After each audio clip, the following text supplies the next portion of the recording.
আবু তোহাদ্দান হুজুরকে আমি এভাবে কখনো কাঁদতে দেখিনি। কালকে যখন তার সঙ্গে ফোনের মধ্যে কথা বলতেছিলাম, তিনি হাউমাউ করে কাঁদতেছিলেন আর বলতেছিলেন যে আমার নামে এত বড় মিথ্যা অভিযোগ করলো। তার এই চোখের পানি আল্লাহর আরশ পর্যন্ত পৌঁছে গেছে। আবু তোহাদ্দান হুজুর যে নির্দোষ এই বিষয়ে কোনো সন্দেহ নাই। বাংলাদেশের কোটি কোটি মানুষ বিশ্বাস করে যে আদনান হুজুরের স্ত্রী তার নামে যে মিথ্যা অভিযোগ করেছে এটার মধ্যে বাস্তবতার কিছুই নাই।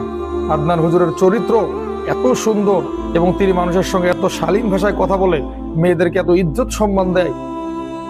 আজকে তার বিরুদ্ধেই তার নিজের স্ত্রী এত বড় অভিযোগ করলো।